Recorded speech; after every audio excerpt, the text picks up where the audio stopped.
welcome to the show. Today we have a special guest, the one-name man, the master of sales and closing, an expert keynote speaker, the KAYVON, the sales savant, from 150K in debt to over 100,000 per month. KAYVON, what's going on? What's going on, my man? How you doing? Very good, very good. Well, welcome to the show. Thanks for being here. Yep, thank you for having me. It's always a pleasure. And you are, as we spoke earlier, you are in Vancouver, beautiful, sunny Vancouver. That's correct. All the way in Vancouver, Canada. Awesome. I was there three days ago. Actually, not there. I was in Kamloops, but it's just BC. I love BC. BC is beautiful, yes. Awesome. So let's get into this and tell us basically, you were $150,000 in debt, and now you make almost that every month. So before we get into that, tell us who you are as a person. As a person, today, I got my significant other I love very much. I'm dedicated to all things sales training, sales consulting. I'm on a mission to help many people change their lives in the terms of being able to either walk into their greatness, being able to show them what it is to take a chance in life, what it is to follow your dream. And we know that when we do that, right, there's a lot of fear that happens. There's a lot of things that can go wrong, and there will be a lot of things that go wrong. But when you go after something you believe in more that's bigger than you, when you go and take that leap that most people are afraid to take, and you live in it, eventually you will fly. You're going to soar, and you'll be able to help people.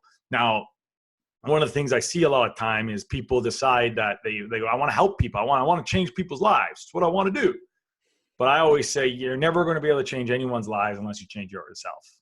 Mm-hmm. You can't have the cake and eat it too in this situation. Mm-hmm. I hate that saying, just so you know. Like, I'm all about like, damn, no, I want my cake. I'm going to have my sprinkles.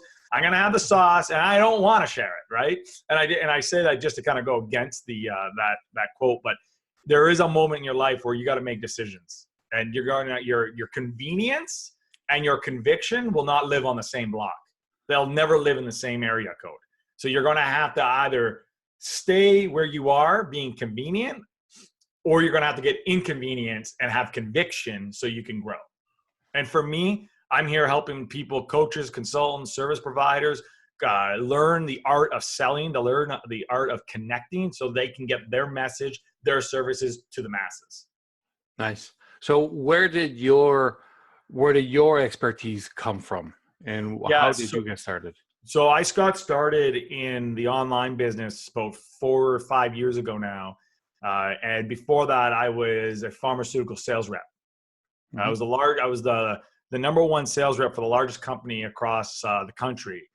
And then I decided to leave all that behind and go after the entrepreneur journey. But going after the entrepreneur journey without direction is what I did. I kind of jumped right into in the big pool. And month one, I thought I was going to, like most entrepreneurs think you're going to win. And I started striking out. And it wasn't even until a year later, I found myself $150,000 in debt. Now, because of that, that failure came from not having direction. It was coming from not being congruent into my messaging, being congruent to who I was. Most importantly, not actually owning who I am. And who I am is I'm a sales guy. I just do all things sales, but I was running away from the one thing is my core genius. When I got in line with my core genius and realized that there is a fundamental need in this marketplace, in this world of actual real, when I mean real salespeople, I mean people that know how to connect to their prospect in a way that allows the prospect to make the decision. But most importantly, authentic sales closers that you're only going to sell or close a prospect that needs your service, not because you want the commission. It's not about the commission. It's all about the mission. And there's a fundamental need in this, and especially in the industry I work with, a lot of coaches, service providers, speakers, consultants. the one of the key elements I see is they don't like sales. Everyone's trying to run away from sales because we were born, right? When we were younger, we were born to believe that salespeople are icky and they're slime balls, and that's actually not the case. Yeah. Right. What I do know, Henry Ford said it best. He said, nothing happens until someone sells something first. Salespeople are the drivers of the economy. There is no business unless you have sales. Sales come from salespeople.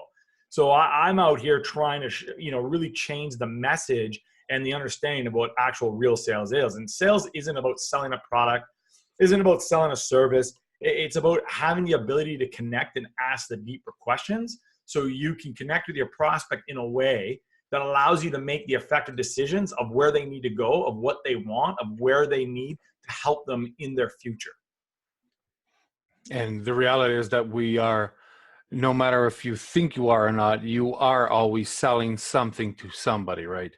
Everything you want in your life is a sale. Every single thing you want. If you're driving, you're sitting right now, you're at work, you're with your family, I want you to take a look around you and ask yourself, what is it that you want? Do you want a promotion? Do you want someone at work to get, to like your idea? Do you want your kids to eat the breakfast, eat the lunch, eat the dinner? Do you want your husband to listen to you better? Do you want to have a better relationship? Do you want that car? Do you want that house? Whatever that is, that's a sale. That's a sale. Whether you like it or not, you are a salesperson. Everything you get is your commission. Nice, nice. So why only one name, KAYVON? So when I was younger, because I know this is about, the struggles. So when I was younger, by the time I was in grade 1, I was labeled with every letter in the book: ADD, LD, ADHD, learning disabilities, and reading, writing, math, and communications. Basically everything, incompetent. Wow.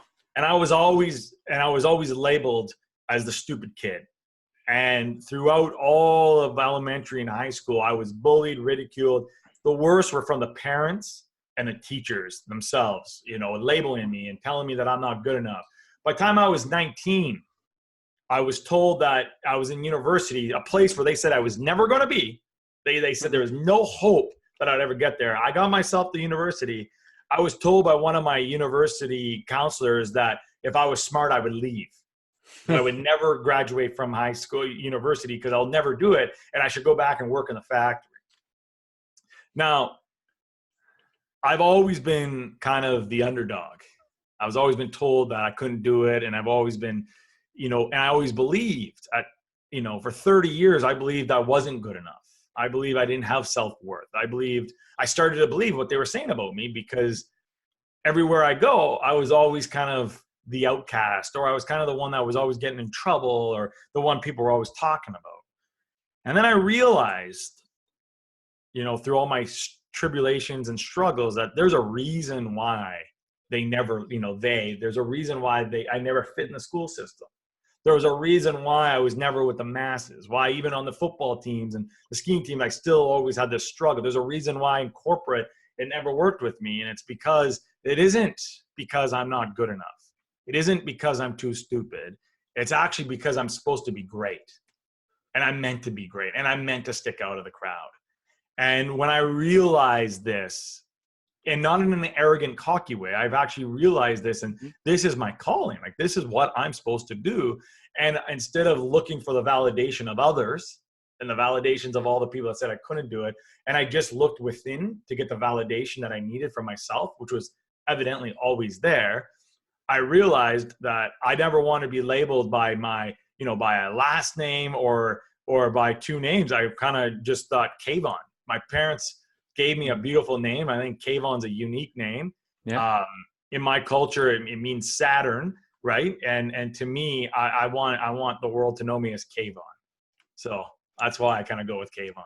That's very good. It's actually surprising that a lot of people, it can go both ways. When you start getting some criticism, oh, you're not smart enough, or you can't do this, you can't do that. Some people find that as fuel to go prove the other person wrong. But what happened to you was for a while, you kind of accepted it and started to believe it. Yeah. So all the ridicule, all the bullying, all the disbelief that was coming my way, I let it be my fortress. I let it pin me down. See, my story held me down from my greatness. The story that the world was telling me was keeping me from me going after my dreams, going after my goal. And then I realized that my story isn't supposed to hold me down. It's not supposed to be my fortress. My story is supposed to be my fuel to propel me to my dreams, to my goals, my fuel to allow myself to stand on stage and speak my dream into existence, and allow my story not to be something that holds me back, but propels me to the things that I want in my life, to help others through my story, to propel them. Because you see, there's a lot of people that are sitting on the sidelines. They're watching the game and they want to be part of the game, but they're so damn worried and they're so in love with the person they are today that they'll never become the person they want to be tomorrow. You see, there comes a point in every entrepreneur's life, every great athlete's life, where they got to make a decision. And that decision is when, for me, was when I was willing to die of any form of the man I was so I can birth the man I was becoming. I had to give myself the permission to love my friends and family from a distance because they were not serving me. My ecosystem I was living in was not serving my greatness. So I had to give myself the permission to break off and know that in order for me to help them, which I wanted to do, I had to help myself. I had to go through that door. There's only one silhouette. See, a lot of people want to go through that door. They want to be Rescue 911. They want to take everybody with them. And you can't do that. In order for you to achieve the greatness, in order for you to be that entrepreneur, the business owner, the mother, the father, the uncle, the aunt, the boyfriend, the girlfriend, the husband, the wife, whatever that is, in order for you to achieve that greatness, to be able to make an impact in this world, to create that ripple effect, you first got to give yourself the permission to go be great. Walk through the door, go do the things that most people won't do in order to have the life that most people won't. And when you go through that door and you give yourself that permission to go through it, what happens is you can then come back through it and pull everyone with you. But you can't pull them with you when you're on the same side as them. Yes. It doesn't work. That's fantastic. You know what I just thought of when you were talking about that? I was just thinking of the fact that when we're on the plane, they always let us know that if something happens, if you need the mask, put it on yourself first before go helping your family. Because if you don't, both can get stuck, right? So if you don't save yourself first, you won't have the power to save anybody else. So that's it. Well, you just said it, right? There's a reason why they say with the oxygen mask, right? They say every time, put it on yourself first and then save your child. The reason for that is if you're too busy fumbling around trying to save your child and you haven't saved yourself first, there's going to be nobody there to save your child. Absolutely. But a lot of people, here's the thing. Here's the deepness of it. A lot of people don't want to take that leap. You see, they're sitting on the edge and they're watching everyone else fly by and play the game, and they always wonder what it would be like without actually ever jumping in. And the reason for this is it's not just because they're scared and all the fear, is because they know it's lonely. When you take that leap, when you go and say, I'm going to do me, I'm sick of doing it your way, I've tried it your way, it's not working, I want to do it my way, I want to do it the way I want to do it, it becomes lonely because you're going to be in judgment. People are going to judge you because you're going after your dreams. You know, they always say people, oh, well, that person, he's an asshole because he's rich, or he was given that. That is a direct reflection of the person who's saying that. I want you to think about this. When a Ferrari or a Lamborghini comes by and you hear the engine roaring at the stop sign, what do most people think? Yes, The guy's an asshole, he must be a drug dealer or something like that. See, that's not true. The guy in the car actually could be someone of greatness. The guy in the car can actually be changing thousands of people's, millions of people's lives. But the reason he got there was because he didn't care about those judgments. He didn't care about what their parents and their friends thought, because you can't have it both ways. And when you decide to take that leap, or you decide to say, it's my turn, it's my time to play the game, it's going to be lonely. Because everywhere around you, you're going to have to walk away from. But what most people don't realize is when you're walking away from one thing, you're also running to a new thing. And that new thing is where you can start hanging around. That new thing won't feel so lonely anymore, but you got to give yourself the permission to exist in between both of them for a while. And most people can't do that. They're too scared. They don't want to be alone. Oh, it's scary out there. You know what's scary? You know what hell on earth is to me? Someone said this to me and I like almost dropped to my knees. I actually did drop to my knees. KAYVON, hell on earth is the day you're about to die and you meet the person or the man you could have been. Whoa. Yeah. Hell on earth is the day you die and you met the person you could have been. See, I don't want to ever have that. I don't ever want to meet the person I could have been. I don't ever want to be that person that says, oh, that doesn't happen for me. No. I want to be the person that says, I want something and I get it. Mm-hmm. I want to do something and I go and do it. I don't believe that the impossible. I only believe that everything's possible. You as a human being, or you as an owner, you as an athlete, you as a mother, father, whatever that is, you just have to make the decision to believe it's possible for you. Because if you can keep it in your head, you can have it in your hand. Exactly. I really love that. So in order to do that and to become like you seem to be super confident right now, of course, you would have to break out of a shell at one point. Was there any factor that made that happen? Yeah. So now you're talking about that moment in my life where I said enough's enough. Yeah. So my defining moment, I call it. It was the worst week of my life, but it was also the same week where I was willing to die of any form of the man I was. So it was a Sunday evening and I put my hands out to that beautiful view you were just talking about in British Columbia. Yeah. And I put my hands out to the world, the beautiful north-facing mountains. The sun was shining down. It was Sunday evening, and I remember looking at my body and looking at my life, looking behind me into my apartment, and I remember saying, KAYVON, you've made it.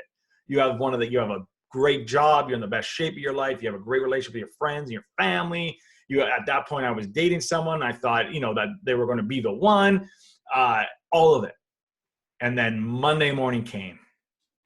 I got a call from my manager saying that the company's being acquired and through the acquisition, jobs are going to be lost and commissions are going to be changed.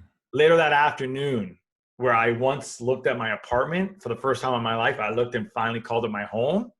My landlord told me that they wanted me to move out because they were trying to get someone else in there. Huh. The next day, I get a call from my mother in tears. Well, what's going on? We'll find out my dad has cancer and he has to go through another round of chemotherapy and radiation. Later in the week, my sister had called me and she's crying. And I said, I know, dad, mom told me, I get it. No, that's not it. Well, what now? What possibly can go wrong now? Well, Dave left me. Her husband left her with my two nieces. Jeez. Yeah. And then out of all that, the only thing I had was the fact that, okay, all this is going on, but I have my health and I have the girl that I thought I had loved. She looked at me at the end of the week and told me that she could not look at me the way I looked at her. So it was in that moment where all that comes, tumbling down, where I realized that if there's ever going to be a moment for me to finally do what I got to do, it would be right there. And I knew that there could not be a moment where I thought, I did, I acted, I came from the place I've been coming from. You see, a lot of people are a victim of their circumstances, right? They say this and the world and this. The reason you're at where you're at, so the reason why your business isn't working or your relationships aren't working or your ideas aren't coming to fruition isn't because of the marketplace. It isn't because of the partner. It isn't because of this. It's all because of what's going on the inside of you. You are a direct reflection of the results you're getting in your life. If you don't like the results you're getting in your life, you got to first look within so then you can change those results. And for me, I realized there was a lot that I had to look within and change the way I thought, change the way I operate, change from the place I came from so I can start changing the results I got. And as I got different results, I built on that. As I started moving closer to my dreams, I realized that there were a lot of people in my life, as much as I loved them, they weren't serving me. They weren't giving me what I needed for my greatness. And I had to be able to walk away. I now live my life where I know I ask these questions. Do I have a future with this person? I don't spend my present moment or my time with thoughts, things, or even people I don't have a future with. And people go, KAYVON, you're such an asshole. No, I'm not an asshole. I love everybody, but I also love my dream. And I know that if I'm spending my present time with someone I don't have a future with, I'm also taking one step away from the one thing that I want. So I had to get very serious with what I was doing. Just like every entrepreneur, at some given moment, they got to get very serious at where they want to go. They got to get one direction. They got to work on one thing. You see, a lot of us, we're so distracted, shiny object syndrome, this. Dude, we get so distracted. The ones that succeed, the ones that are focused, they stay to one thing. And no matter how hard it is, no matter what happens, they go to it. Now, the key is picking that one thing. The key is being in line with it and having the harmony to be able to withstand all the failures that are going to come. You will never get to success without failing. You will fail 100 times more than you will succeed. For every one time you succeed, you're going to fail 100 times, guaranteed. But is it failure or is it just temporary defeat? Is it failure or is it a learning experience of what not to do the next time? Is it something that's going to get you thicker, stronger, fight, like more of a fighter, harder, so that when this happens again later down the future, you know exactly how to deal with it? It doesn't break you, it makes you. And I think it's maybe all of the above. Absolutely. Yeah. So what is one secret then for all salespeople to know? Like your number one secret. My number one secret. Now this isn't sexy, Okay. but it works. Okay? Yeah. It's not all jazzed up and going to make you feel good, but it works. If you don't value yourself, you'll never be able to value your prospect or whatever you're selling. You have to value yourself first. See, a lot of salespeople don't value themselves. They don't value their time. They don't value their worth. But yet they're going out and they're trying to sell something to another prospect or to another customer, to a client, and getting them to try to buy in to what they believe in when they don't even believe it in themselves. So you want to value yourself first, even before you're valuing what it is you're selling. Absolutely. If you don't believe in you, if you don't believe you're worthy of success, if you don't believe that you have the power to change people, if you don't believe that you're coming from an authentic place, you'll never be able to connect and sell somebody. You might get lucky and make sales, but you'll never become great until you see the greatness in you. Most business people, most athletes, most salespeople, they all fail at the end of the day because of what? Because they didn't believe. Because of themselves. See, I can teach all the strategies, all the sexy strategy. I can teach you all the cool tricks, all the cool things to close more deals.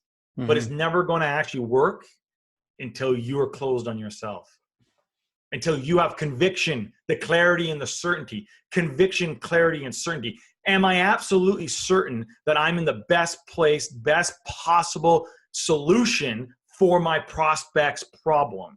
Do I have absolute clarity on what I need to do, on what the product, what the service is going to offer so I can fix my prospect's solution? And do I have absolute conviction that I'm going to do it or the product's going to do it? Do I have absolute conviction that when I work with this, when I do this exchange and I provide my service or I provide my product, that's going to fix the problem? Because if I don't believe in it, I don't have the conviction, the clarity, and the certainty, how could I ever expect the market, the world, the universe, and most importantly, my client to have it? It starts with you. And do you think selling and closing are different things? Two different things. Yeah. Completely different. See, this world's inundated with salespeople. There's billions of salespeople out there. Salespeople acting like a typical salesperson, selling the features, selling the benefits, like the used downtown sales guy. See, salespeople don't actually get the credit card. Don't get the actual transaction to happen.